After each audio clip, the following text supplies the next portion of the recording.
Bu yoqda o'tirgan 5-6 ta blogervachcha, kecha tuxumdan chiqqan blogervachchalarning xatti-harakatlari. Xurshid Do'stmuhammad ustoz unaqa odam emas. U ziyoli shaxs.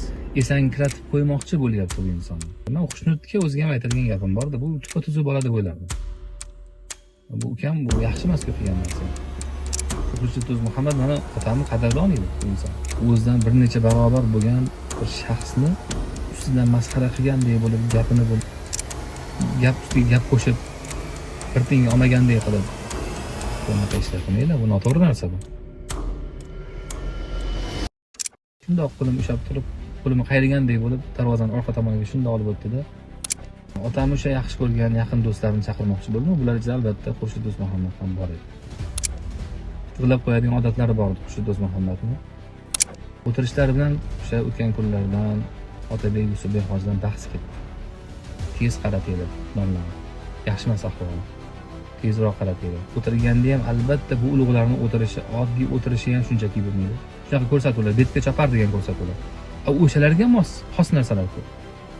Endi afsus, Bektur Hoshim ustozimiz bilan ko'p o'z insonni suhbatini ola olmadik, birga bo'la olmadik. Har holda Xurshid Do'stmuhammad mana otamni qadrdon edi bu inson. Otamning do'sti edi, otam Shayx Aloviddin Mansurni yaqin do'sti bo'lgan. Bir-biri bilan hamfikr insonlar bo'lishgan bular. Oxirgi paytlarda ham otamiz o'tishdan oldin ham kelib, uyimizda bo'lib, mehmon bo'lib, o'zining fikrlarini aytgan inson. Men juda ham minnatdorman shu insondan. Haqiqiy bir do'stonalikni ko'rsatgan. O'shanda bir eslayman. Otam o'tishidan oldin uyga kelgan paytda toblari qochib qoldi mazasi bo'lmasdan. O'sha paytda mazalari bo'lmagan paytda shunaqa holat bo'ldiki, uyimga mehmon chaqiradiganman. Uchastka olganman, uchastkaga mehmonlarni chaqirganman. Dadam kelishiga mo'ljallaganman bu narsani, bir avval ko'rsatuvlarda ham aytdim bu narsani. Qisqa bo'lsa ham aytib ketay. Shunda otam shu o'zimni yaqinlarini chaqiray dedim. Otam keldi, kasal bo'lishiga qaramasdan keldi uyimga. Kelib mehmonlarimni birga kutmoqchi bo'ldi. Shunda otam o'sha yaxshi ko'rgan yaqin do'stlarini chaqirmoqchi bo'ldi. Bular ichida albatta Xurshid Do'stmuhammad ham bor edi. Ular kelishdi.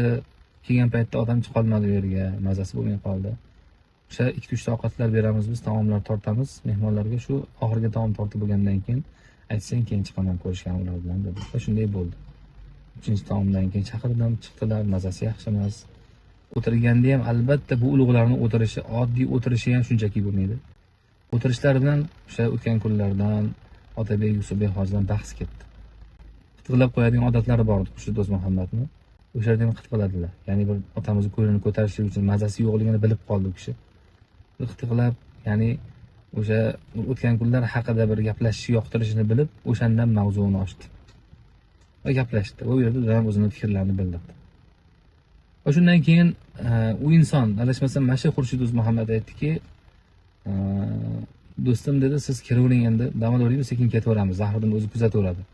Siz kiravering dedi, kirg'izib yuborildi. Xo'p deb xayrlashib kirib ketdilar. Va mehmonlarni kuzatib chiqdik. Shunda Xurshid Do'stmuhammad birga edi. Mehmonlarning orqasida ketdi-da, hamma mehmon chiqarib bo'lganimizdan keyin, mayli ustoz, yaxshi boring desak, shundoq qo'lim ushlab turib, qo'limni qayrigandek bo'lib, darvozaning orqa tomoniga shundoq olib o'tdi-da, tez qaratildi nomlari. Yaxshi emas ahvoli. Tezroq qaratildi. Nimaga bu holat yoqmayapti? Shunaqa. Bu haqiqiy bir do'stni qayg'urishi edi. O'zini sadoqatli do'stiga, og'aynisiga, maslakdoshi, hamfikr insoniga qilinadigan bir mehr edi. Sadoqat edi. Mana shu narsani men ko'rdim bu insonda. Va o'shani ko'rganimdan keyin u insonga yana bir hissa men hurmatim oshdi. Demak, otamizning do'sti bor ekan. Haqiqiy bir, ya'ni biz qoyillatmayapmiz u insonni ziyorat qilib, ko'rishimiz kerak, boshqa qilishimiz kerak. Lekin mana shu joyda men xotirjam bo'ldimki, demak, haqiqiy bir inson bor ekan. Otamni yaqin tushunadigan odam bor ekan, do'sti dedim, qayg'uradigan inson bor ekan. Ana shunday do'st Xurshid Do'stmuhammad. Va bir necha bor otamiz haqida xotira ko'rsatuvlar, yana boshqa narsalarda ham yo'q demasdan kelib ko'rsatuvlarda qatnashib, fikrlarini aytib ketgan inson. Ya'ni haqiqiy do'st bo'la oladigan, haqiqiy ustoz bo'la oladigan inson.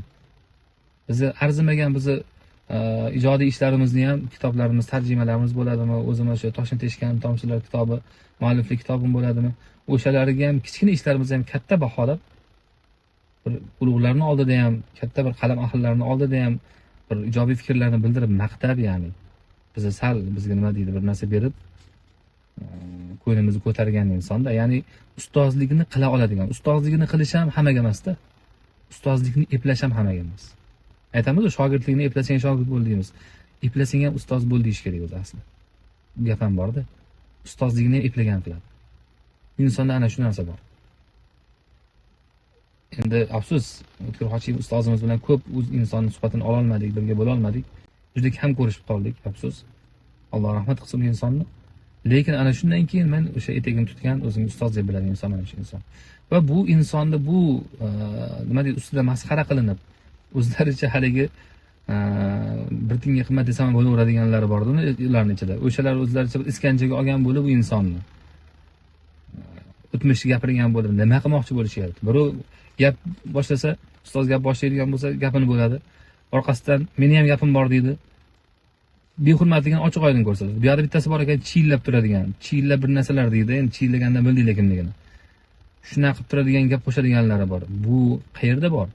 Qaysi odob? Qayerdan oldinglar bu xulqni? Qayerda bor ekan bu? Yoki chet elga taqlidmi endi bu ham? Chet ellarda bo'lishi mumkin, Amerikada, qatlarda bordir bu narsa. Shunaqa ko'rsatuvlar, betga chopar degan ko'rsatuvlar. O'shalarga mos, xos narsalar ko'p. Ularning mentalitetiga to'g'ri kelishi mumkin. Bizda bo'ladimi shu narsa? O'zi umuman yozuvchini qo'yib turing. O'zingizdan yosh katta inson bilan suhbatlashyapsiz. Suhbatga olib keldingiz uni iltimos qilib, yalinib. O'sha ko'rsatuvda ustidan kulib masxara qilish mumkinmi? Qayerda bor bu narsa? Qoida. Qayerdan olyapsizlar bu narsani?